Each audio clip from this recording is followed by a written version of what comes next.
Warm welcome, dear children, and we will continue with the lessons further, keeping in mind the time limitation. So, keeping that in mind, I am moving further with the next lesson, that is morphology of flowering plants. Now, while we talk about the morphology of flowering plants, let's keep in mind that morphology and modifications of the root system, root, stem, leaf is now not included in your syllabus, right? So that means we will not be talking about this in detail. We will just be studying the structure of a typical flower, types of inflorescence, and the family that is given in your syllabus, right? This is the part that will be included in your syllabus. Above this we will not study, right? Now but we just cannot ignore those parts. We will just have an overview of the above parts, and then only it would be better if we continue with the structure of the flower, etc. Right now, whatever we will be doing, the overview is just what you've already studied in your lower classes, right? So when we talk about the morphology of anything, what is morphology? It is basically the study of external structure of organisms. Now when we say external structures, external means what do we get when we look at an organism? What are the characteristics that is visible, right? Now when you look at someone, you are able to tell that this particular person is wearing a blue colored shirt, etc., right? So that is the external view, right? So the external structure of an organism is the morphology. So we are talking about a typical angiospermic plant, right? So when we study a plant, we see that a plant has two major parts, right? There are two major parts, and if you look at these two major parts, one is the vegetative part, the other is the reproductive part, right? Now what is the vegetative part? It is the part of the plant excluding the flower. That means now this part includes the root, stem, and the leaves, right? Root, stem, leaves, and vegetative buds. So these are the vegetative parts of the plant: root, stem, leaves, and vegetative buds. It has nothing to do with reproductive part, right? No reproduction as such, sexual reproduction as such takes place through root, stems, leaves, and vegetative buds, right? So that is why these are called the vegetative parts of the plant. And then the other part of the plant is the reproductive part, and this reproductive part of the plant is the flower. Why is it called the reproductive part? Because it contains the reproductive organs, that is the androecium and the gynoecium, that is the female reproductive part and the male reproductive part, right? You studied about stamens, you studied about pistils, right? So that is the reproductive part. Now since these parts are present in the flower, so the flower is called the reproductive part, right? So that is the basic thing, that the structure of a flowering plant, it is made up of two parts, the vegetative and the reproductive part. Now you studied right from your lower classes that a flowering plant has two parts, right? So these two parts you can see here is the root system, which is embedded in the ground, in the soil, right? And above the soil is the shoot system, right? So the root system consists of roots, and the shoot system consists of the stem, all the buds, right? Then it consists of leaves. So these are the parts, and of course the flower, right? So the shoot contains stems, leaves, buds, and flower. whereas the root system consists just of the roots. So these are the two parts of a plant that we see, the root system and the shoot system. Right, we move further, and when we come to the root system, you studied that there are basically two types of roots. Right, now it says the roots, the true roots, it develops from the radicle of the seed, right, from the embryo. Right, you studied about the radicle and the plumule. Right, so R is for radicle, and the roots, they develop from the radicle part of the embryo. Right, so every true root develops from the radicle. Right, now when we talk about the roots, there are two types of roots, that is the tap root and the adventitious roots. Right, so the most of the dicot plants, they have tap root system. Right, and if you look at the tap root system here in the diagram, you will see that the root has one main primary part. This is the primary root structure. Right, arising from the primary roots are the secondary roots. These are the secondary roots. Arising from the secondary roots are the tertiary roots. Right, so this whole system makes up the tap root. Other than that, you can see some hair like structures at the tip of the root, which is the root hair. Right, so that's the tap root found in most of the dicot plants. And the other root is the adventitious root, also known as the fibrous root. Right, now about the fibrous root, here you see the fibrous root. Generally the monocots possess fibrous root. Right, here you see here the monocots, they possess the fibrous root. Right, now their primary root is short-lived and is replaced by large number of thin roots of almost uniform thickness. So if you look at here, it is simply that the fibrous root, it arises from one point with thin root-like roots arising, and they grow equal in length from a single point. Right, so their primary root actually disappears, and we have these these fibrous roots or thread-like roots arising. Right, so that's about the root, and the functions of the root I would not discuss because that's not in your syllabus. The root modifications, if you see, roots are modified. There are certain modified roots that we eat. There are conical roots, fusiform, napiform, and tuberous roots. Right, so these are the examples. You can see here radish, carrot, turnip, and sweet potato. These are the things that we eat, and these are all modified roots. All these are modified roots. Right, so modified roots. Other than that, there are other modified roots also, like the prop root, the stilt roots, the pneumatophores. Right, so we move on to the next part, that is the stem. Right, so on the stem we see that there are nodes and internodes.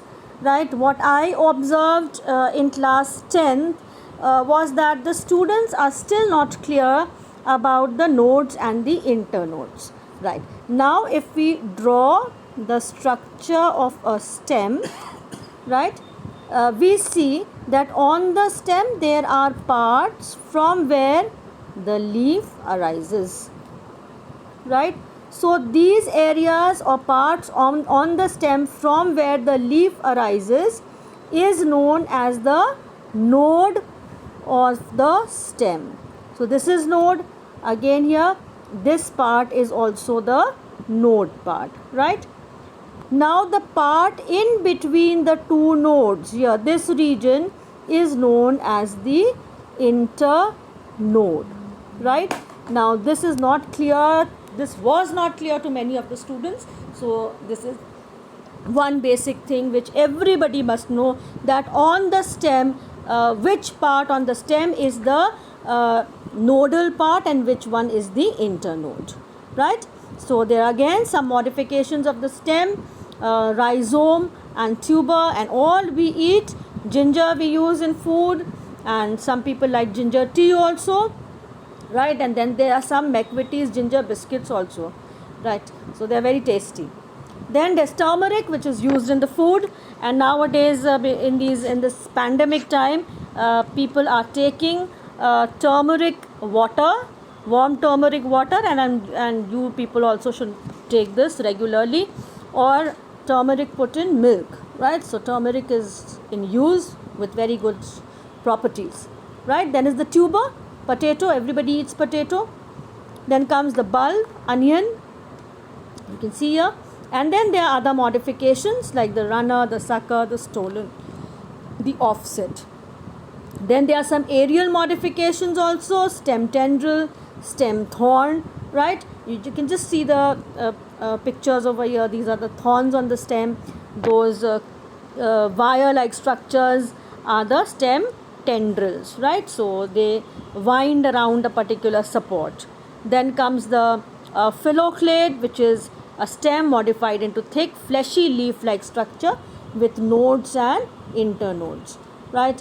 So in some leaves are modified into spine, right? Then comes the cladode, reduced phylloclade. So that's not in your syllabus. And then we come to the leaf, right? So a simple leaf, the structure of a simple leaf also should be very clear to you, right? You can see the axillary bud that is there, right? The petiole, it is the part on the stem. This part is known as the petiole, right? The structure, the part which attaches to the stem is the petiole, and then a small bud arises which is at the axil of the leaf, right? So then that is called the axillary bud, right? So that's the axillary bud, the petiole, right? Then comes the leaf blade, right? So what is the leaf blade? If we draw this leaf, this whole outline and the inner part is the leaf blade, right? So this whole structure we label as leaf blade, right? Then this structure in the center is the midrib. Arising from the midrib are the veins, right? This tip is known as the apex, and these side parts, these are known as the margins of the leaf, right? So that's about the structure of the leaf.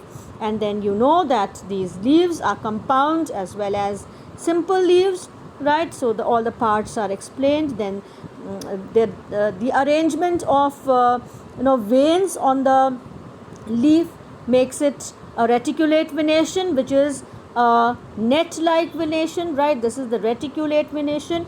If you will look at it, you will see that a network of vein is formed, right? And then if we move to the next one, here you can see that the venation is parallel, right? All the veins are arranged parallel to each other, right? So that shows parallel venation, right? So that's about the venation on the leaves, right? And then there are some more details. Then arrangement of the leaves on the stem is known as phyllotaxy. That is the pattern as the arrangement of leaves on the stem or branch is known as phyllotaxy, right? So very simple. This is alternate, right? You can see here what is an alternate leaf arrangement. One is here, the other one is this side here. So I'll just draw and show you. This is the alternate arrangement, right, of leaves. Then we see the spiral arrangement, right? Spiral arrangement is like on the stem in a spiral form the leaves are arranged. This is the spiral arrangement, right? And then comes the opposite arrangement. You can see how the leaves are arranged like this, opposite to each other, right? And then comes the whorled arrangement, right? So these are the arrangements on the leaves. Then there are leaf modifications like the leaf tendril. You can see the leaf tendril, this part here, that is the leaf tendril. Then comes the leaf spines, right? The leaves turned into spines like in cactus, right? Then the leaf pitcher, you studied about the pitcher plant. Here this is the pitcher plant, right? So that is the leaf pitcher, again a modification. Then the leaf bladder, in this case the leaves are divided into segments. Some of the segments are modified into bladders. Then phyllodes is there, bulb, leaf bud. So we leave that part and we move on to the main topic, that is the inflorescence, right? Now when we talk about the inflorescence, we're talking about the flower. And what is inflorescence? It is simple arrangement of flowers on the floral axis. That means in which manner are the flowers arranged on the axis. That is known as inflorescence, and quite often you are asked to define inflorescence. Now there are two major types of inflorescence. One is racemose and the other is cymose. Now in racemose kind of inflorescence, we see that the main axis does not end into a flower, right? So here this is a racemose. You see the main axis is not ending into a flower. This is the main axis. You can see the flowers are somewhere here, right? But this is the main, this part is not ending into a flower, right? So that is the racemose kind of arrangement, inflorescence. Whereas if we talk about cymose, you see the main axis terminates into a flower. See here, this is the main axis and it is terminating into a flower. So that is the difference in the arrangement. Then in racemose, the growth of main axis is unlimited. That means the main axis can grow as long as it can, unlimited. Whereas in cymose, the growth of main axis is limited. Up to a certain length only it will grow, and then the main axis would stop growing, right? Then the flowers in racemose are arranged in acropetal succession. The older ones are at the bottom and the newer ones are found at the tip. Whereas basipetal, where here the opposite is the arrangement of older and newer flowers, right? Now we come to the structure of the flower. What is a flower? We know that flower is the reproductive part of a plant, right? Now further it is defined as a modified dwarf shoot. Dwarf, that does not grow much in height, right? Shoot system bears so many things on itself, right? Now this includes the internodes, which do not elongate, and the axis remains condensed. Condensed means the axis is all small, right? Internode is there, but it is not much visible. It does not elongate. That is why it is called a dwarf shoot, right? So flower is a dwarf shoot, condensed. The flower is the reproductive part of an angiosperm, because angiosperms are characterized by the presence of flowers, right? They are known as the flowering plants, right? So whenever we use the word flowering plants, it is actually the angiosperms that we are talking about. Now this part helps in sexual reproduction. As you can see, the reproductive parts well labeled here, well shown over here. You can see the androecium, which is a structure like this with a stamen, right? And then at the same time you can see the gynoecium also present here, right? This is the part of the gynoecium. You can see the ovules present in the center, in the ovary part, right? So the reproductive part, the gynoecium and the androecium is there, also known as the carpel, and here the stamen. You can see these the longitudinal section of the androecium and the gynoecium. If we look at the androecium or the stamen, we can see the filament part, right? This stalk like structure is the filament, right? This part is the anther part, right? It is lobed, right? And then if we cut it horizontally, we will find that there are 4 chambers that are present. Inside the chambers are found the pollen grains, right? Or the microsporangia that we had talked about earlier, right? Then comes the gynoecium. You can see here the upper part. This region here is the stigma. So yes, this part, the part that receives the pollen grain, This is the stigma, right? Then this long tube part is the style, and the swollen region is the ovary, right? So stigma, style, and ovary. Inside the ovary are found ovules, right? They are arranged in a specific manner, which are also known as the megasporangium, right? So that's about the ovary, the gynoecium and the androecium. Now, when we talk about the flower, there are some terms which specify or describe a flower. So, the flower remains attached to the plant through a stalk called the pedicel, right? So, such flowers which are attached to the stalk with the help of a pedicel are known as pedicellate. Now, let's see the diagram. Right. Now, here we see a stalked flower, right? So, if a flower is attached with a stalk, it is known as pedicellate, right? You see here the structure of the flower here. This is this stalk, like this part that I am coloring as green, is the pedicel, right? And now if we just move back, you see how well this is a stalked flower, and this is the pedicel of the stalked flower. With the help of the pedicel, the flower is attached to the stem, right? So that is the pedicel, and so this flower is known as pedicellate,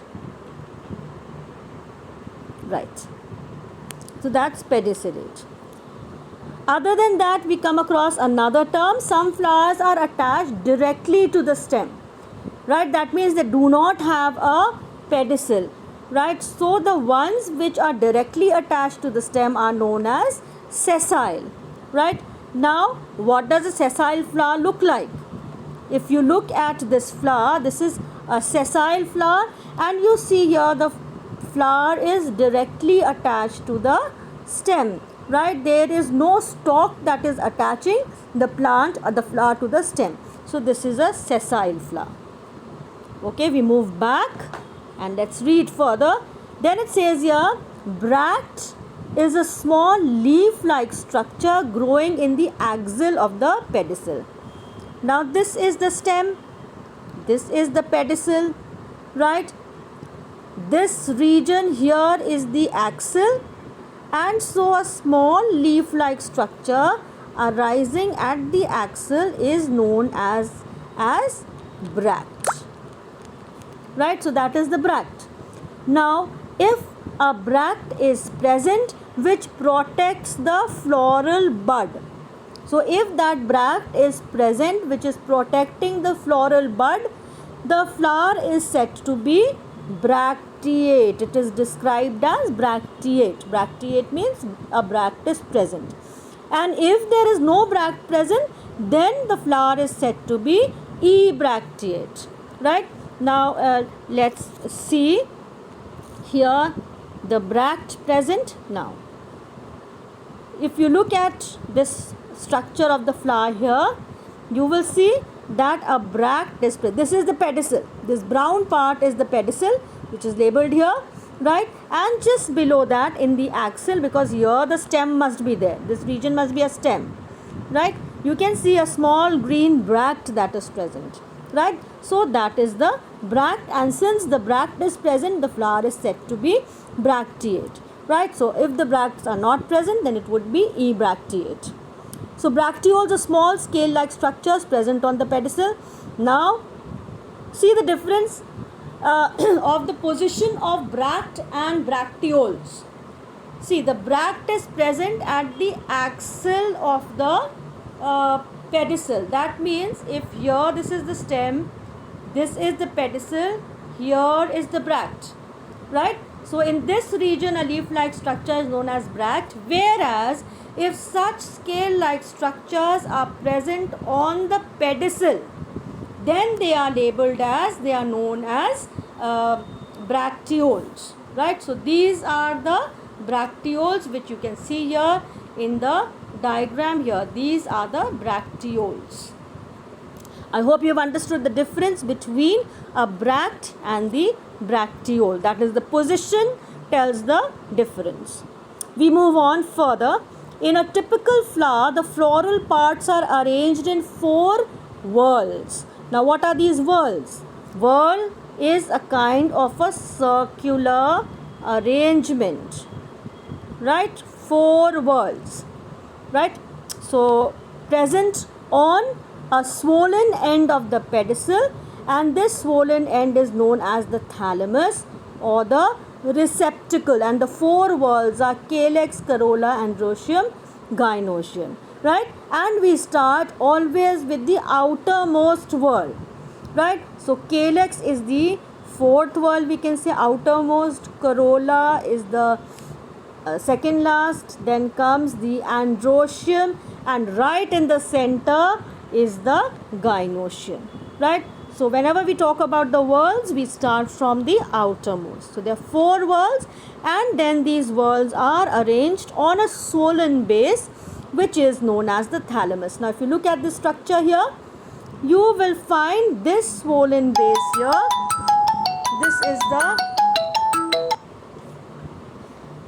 This is the thalamus. Sorry. Right. So here this part is the thalamus, which is a swollen base, and then you can see these are the whorls that are arranged, right? So right in the center is the gynoecium, then you can see the androecium, the petals, and then the sepals, right? So that's the receptacle. Again here, if you look at this flower here, you can see this green portion, that is the sepal, and the swollen part here, this is the receptacle of the flower, right? So that is the receptacle. Right. So then we move on to the next part, that is the calyx, corolla, androecium, and gynoecium, which is for today the last part. Again here you can see the diagram, so very nicely labeled. You can see the receptacle here, right? Then you can see the ovary, right? The sepals are there. Then you can see the androecium as well as the gynoecium, showing the androecium showing the anther and the filament, right? And stigma, style, and ovary showing the gynoecium, and of course the beautiful red petals also can be seen. We move on to the last part now. Now, if a flower contains all the 4 whorls, right? All the 4 whorls, if a flower has, then the flower is said to be a complete flower, right? Now, if any one whorl is missing, that means if there are only 3 whorls or 2 whorls, then the flower is said to be incomplete. Incomplete means all the 4 whorls are not present, right? Then it says here, calyx and corolla are called accessory or non-essential whorls, right? As they do not take part in sexual reproduction. So why are they non-essential or why are they accessory? Because as such they do not take part in sexual reproduction. The calyx and corolla cannot be differentiated. In this case they are known as perianth. In many flowers you will see that the calyx and corolla, you won't be able to differentiate between the two, right? It all looks the same, they are fused. So then in that case it is known as perianth, right? Androecium and gynoecium are known as the essential whorls because it is these two organs that help in reproduction, so they are essential. Then comes the sexuality. If a flower contains both the androecium as well as the gynoecium, then in that case it is said to be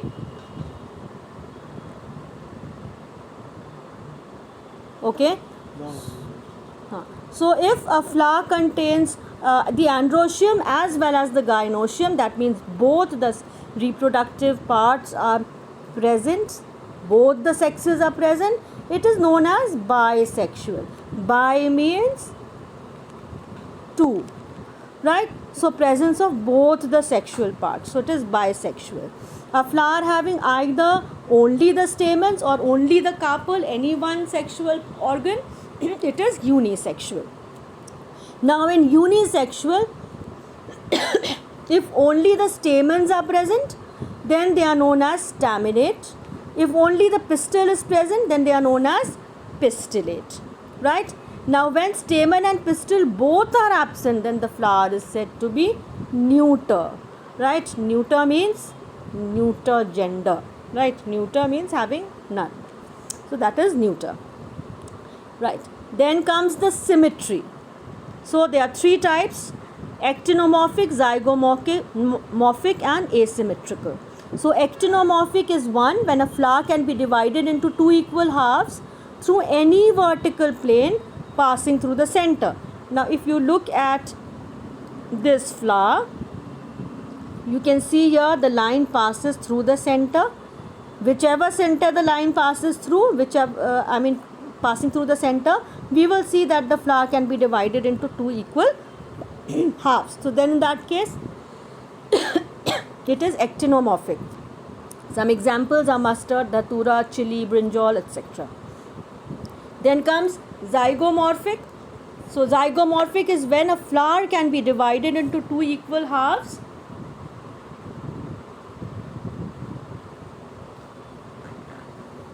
only in one particular vertical plane, right? Not from any plane. It is not like if I divide this particular flower from this side, then it will be divided into two equal halves. No, only from one particular plane it can be divided into two equal halves. So then that is called zygomorphic. Then the last one is asymmetrical, in which a flower cannot be divided into two equal halves if we pass a line through any plane, a vertical plane, right? So it will not be divided into any equal half, so it is asymmetrical or irregular, like the amoeba, right? Then the flower is said to be trimerous, tetramerous and pentamerous. If trimerous, if there are three floral parts in each whorl, three floral parts, three petals, right? So then they are trimerous. If tetramerous, if there are four floral parts, that means four petals. Pentamerous, five floral parts, five petals, right? So tri means three, tetra means four, and penta means five. Now knowing these characteristics or these terms, we will be able to define any flower, right? Instead of talking about a flower in detail, we will be able to just use the terms and describe a flower. Now for example, if we look at if we look at this flower and we count the petals, we see here it has 1, 2, 3, 4 and 5 petals. So then in that case, this flower is pentamerous, right? So like this, we will be able to describe a flower by just using the terms. So that's all for today, children. This is not a part of your upcoming exam, right? But still, you need to study this, because in October again we will have another exam, and this will be a part of the next exam. So prepare well for everything. Have a good day. Thank you.